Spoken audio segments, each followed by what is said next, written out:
So there's this interesting book that my wife and I have been reading called Family Driven Faith. It's by a guy named Vodi Bakum.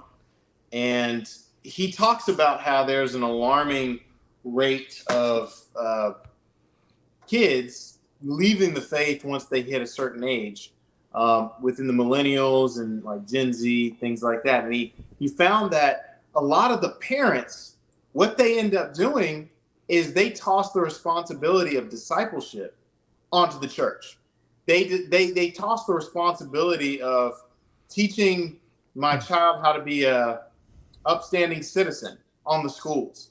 And I used to, before I got into what I do currently, I actually used to do fundraisers for schools and still kind of do it on the side every now and then. But I've been to some schools where the principals will tell me, hey, these parents are just not what they were 10, 15, 20 years ago. We were supposed to be a supplement of whatever the parents are teaching the children. Now, the parents just toss them to us, and this is a private school. This is a private Catholic school I'm talking about. Now the parents just toss them to us and say, teach them. Teach them the morals, teach them all the stuff. And he was like, that's not our responsibility. But what a lot of public schools have done and a lot of other schools, they'll take advantage of that and they'll say, yeah, we'll teach them whatever exactly what they want. We want to teach them. Yeah, thanks. Just give them to us. Yeah, and then the kids get back home and they're arguing with dad about like boys and girls. And the dad's like, what are they teaching you here at the school? And one of my friends, Hafiz, pointed out the fact that, and someone else probably pointed it out before him too, but he talked to me about how where we leave a gap, bad people will enter that gap. So back in the day, we just saw school board. That's for people who don't have time to do anything else. I've got a job. I have to take care of my family, kids, and everything. I'm going to go do this. That's not important. And so the only other person that had time to do that and saw, oh, well, no one's going there. The blue-haired, 400-pound feminist lady is like, I'll go. I'll do it. I'll teach them my ideology. And you get a bunch of people like that in there. No one knows who the school board people are. And then the kid comes home with the syllabus one day. And they're like, okay, addition, subtraction, gender identity. Okay, wait, what? And then they go back and they're like, what are you guys teaching them? And they're like, well, you guys left us in charge. So part of it, I think, is, okay, we've got to admit, we dropped the ball. Now we need to go back and say, all right, whenever there's the little thing in the mail that says, hey, vote for the new school superintendent or whatever, don't throw it away. Do your research, figure out who it is, what needs to happen, and then go down there and make sure that your voice is heard, because they're doing it. Yeah, well, right. The issue in the American church is that we're afraid of persecution. We don't even self-persecute, besides maybe a few different denominations which will go on fast together. They actually take their faith seriously. They know that there's a military sort of discipline associated with progressing the kingdom. And this is by no means violent. It has everything to do with being disciplined and completely committed. And so the fear is what influences the parent, because they don't want persecution. You're going to have to be persecuted.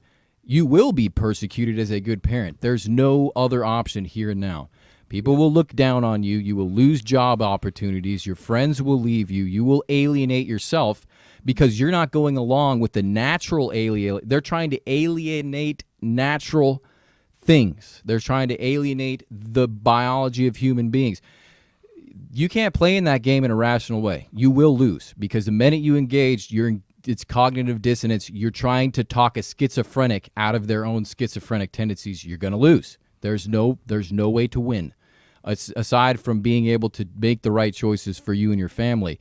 The church starts in the family. The church starts with a man that's in submission to Christ, that is actively pursuing Christ and being the forerunner in his family with what it means to be self-persecute, illustrating to his family every day what it means to have a relationship with Christ, and not in the sugar-coated church sort of Protestant thing that we get nowadays. It's not in the over-emotional prosperity. It's completely different. It's more austere. It seems austere to us, but it's a more vital form of worship. So the families are obviously getting torn apart because the real prerogative of the state, the agenda of any totalitarian government ever, is to get control of the kids. Because if you get control of the kids, every preceding generation will be mush in your hands. You have total control over the future, where that money goes. You can indoctrinate. And we know that it doesn't last forever. Like, look at Nazi Germany or Soviet Russia. That will not work. And thank God for that, because Christ has embedded in the Bible and in his church a self-correcting mechanism. But it's up to us if we're going to let it get so bad to where that has to happen, where you have to have revolutions, where you have to have deaths and blood and all this horrible stuff happen because you weren't willing to make the first move to get persecuted by losing friends, by sending your kid to a different school, by not enjoying all of the luxuries we here in the United States take for granted. We have not identified in our faith in the persecution element. We have not found worship in the persecution element. We are too enthralled with the sensuality, which Paul warns about, again, over and over again. The sensuality is going to be the downfall of the church, and the false teachers in it that are promulgating a lavish lifestyle and persecution. What are you getting persecuted with in a lavish lifestyle? Your Amazon package didn't come on the day it was supposed to? Like, get real here. I think it stems a lot from complacency, too, because like you said, with the school board, that kind of stuff, like, for so long, that wasn't really a problem. It's like the schools are just teaching kids, like, your basic stuff. You didn't have to really worry about this problem, so no one really cared about the school boards. No one cared about these issues we have to care about now. And so I think we just got complacent. Well, kids, young adults, I don't know, I think it was Churchill who said, like, if you're not idealistic in your 20s and then turn conservative, then something's wrong with you, basically. You have no heart, you have no head. You have no heart, you have no head. So we, as a species, can anticipate the changes that kids will go through. And so the totalitarian regimes, they will also make use of that. So if my kid, that's why in the 50s and the 60s, that whole red fear that was overcoming the nation was real. They got into the institutions that teach our kids, and they made the most important lesson socialism and communism, which in effect dehumanized the kids' idea of rationality and truth. Because what the communists what I think they teach kids, and I didn't know this for a while, is there's a difference between rationality and intelligence. Reason. There's a difference between reason and intelligence. Reason says this is a problem worth solving. Intelligence says I'll just solve it. It's just going forward. There are some problems that you have to teach your kid that he will face. So when you're in your 20s, you will be idealistic. You will see the fearsome horrors in this world, and you will want to correct it, and you will do what every generation prior to you thought they could do. Make everything equal for everybody, and you will fail because you have not realized the human condition, because you have not come into the faith far enough to realize the implications of the spiritual battle that will not go away until certain things are fulfilled. So you need to do your job. And then you become conservative because you realize that preserving values in a country like ours, freedom is defined by a set of rules. You don't have freedom in chaos. That subjugates your freedom. If you have freedom, you have rules that are defined that allow you to raise good kids. As Jocko says, discipline equals freedom, right? Exactly. So I think there's Zach. I was going to ask you. Go ahead. So actually, Dave, you want to pull up that comment from JR? I think that's a good transition because he was saying public school is designed to usurp the family authority. Christians need to think long and hard about homeschooling. And that was kind of my next thought. What do you plan on doing? Like, I think everyone's talking about homeschooling lately because of this stuff going on. What are your thoughts? So my idea that I'm still it's still in the oven, still being worked over, is that I would have the children homeschooled, but not the typical homeschool where, like, mom gets sent like a curriculum once a week or once a month, and then she kind of like tries to walk the kids through it, and they go to this like facility that kind of brushes up on everything. My idea would be this. I'm saving up right now, working a pretty good job right now, trying to get the money needed to where I can hire personally teacher, tutor, like they did back in the olden days, to come to the house and teach certain subjects to my children, like directly, right there.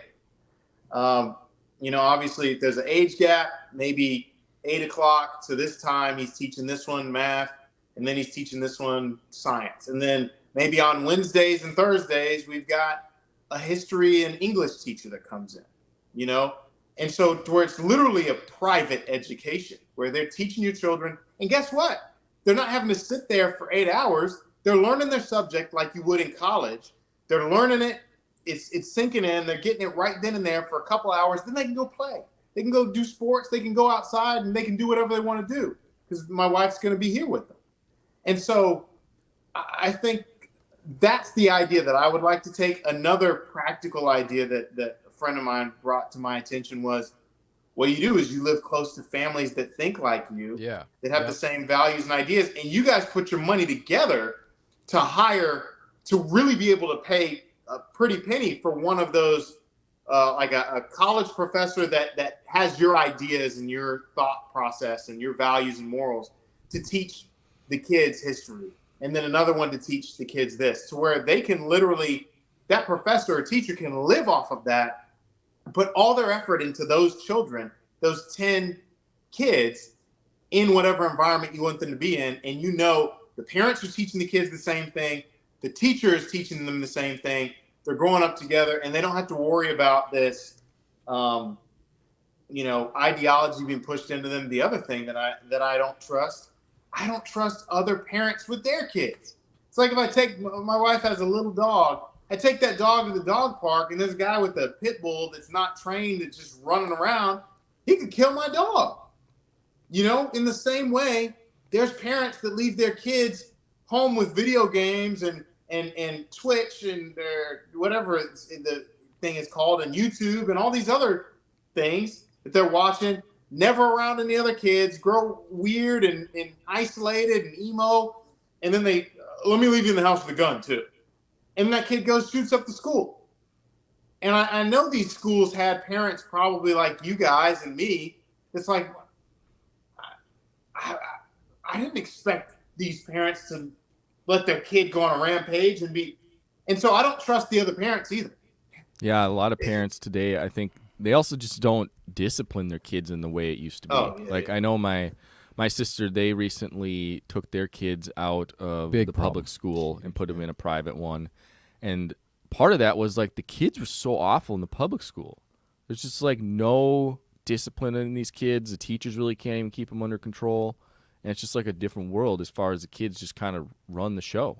Need some John Wayne in there. Need some John Wayne kicking kids' asses. Needs to happen, man. Even then, like I said, I've spoken with private school principals, and they've even said that the parents have the mindset of, you raise my kid. You do it. And so the problem is that no one is raising the kids. Well, how much of that? I think the biggest problem is that the Christian families are not valuing the kids appropriately. They're God's. God has given you his kid, and you're responsible for his kid. They're not your kid. They're God's kid, ultimately. And you, or not you, but like the American public in general who declare themselves Christian, they cop out. I can't afford public school. I can't afford, there's no organization. Therefore, the fact that I can feed my kid and make sure he has an iPad, that's good enough. It boils back down to the self-persecution of being able to say, I will do this no matter what.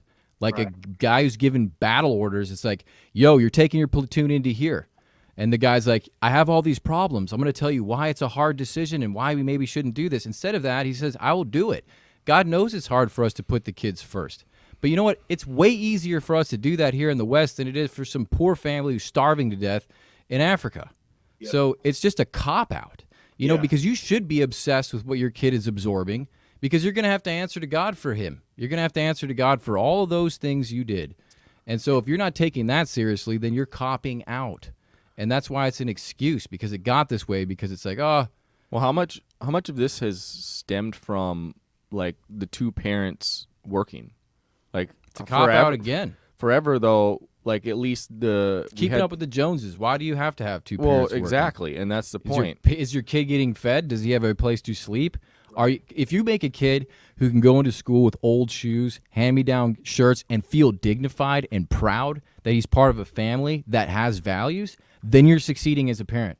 If your kid can't strap on these things and be like, oh, now I feel like I'm worse as a person, I feel all these eyes on me, that's a weak kid. Well, obviously that child is not identifying himself in Christ. Exactly. He's identifying himself by what we have now, which is this material desire, which is just fueling, especially us in America. You are valued on your status within what you have materially so often. So it's the shoes you're wearing, if you had a CD player or not, or an iPhone. Kids are getting phones when they're like in the pre-fetal. It's ridiculous. Yeah. They're not identifying as Christians. They're not identifying as sons and daughters of Christ because the family isn't oriented under Christ. The father isn't being a father. He's not oriented under Christ. The wife isn't being a wife. She's not submitting to the husband. And the kids, they're just floating around, and they're just going to get, most of the time, this is going to be mom and dad. Yeah. Well, what percentage of them even have both parents at home? That's the point today. Less and less. I think I want to go back to the point you made about like the iPad and just being able to sacrifice some of those things. When it comes to raising a child, like I'm still in the race, so I can't stand when people say, "Hey, I figured it out. I've got a 5-year-old that's really good." It's like, no, I want to learn from the person that's raised a successful adult, not someone who's still, they've got middle school kids with blue hair, something like that, right? But the thing that I kind of thought about to myself was, okay, my son came into this world knowing nothing except I need to eat, I need to drink, I need to sleep, and that's it. He doesn't understand that he needs an iPad. He doesn't understand that he needs toys. He doesn't understand that he needs all these outfits. And so, sometimes I have to talk to my wife about this, and she's great. She's on board, and she agrees. Like, we're not getting him an iPad. And sometimes I even had to tell people, like, don't buy him any more toys. He's got enough toys. Because I see kids all the time that they constantly need something to entertain them. They need something to get their mind off of. No different than the parents. Yep. No different than their parents. Dude. Exactly. Same thing the parents are doing. They're buying new cars or buying new junk and garbage. It's just like Fight Club to impress people that they don't care about.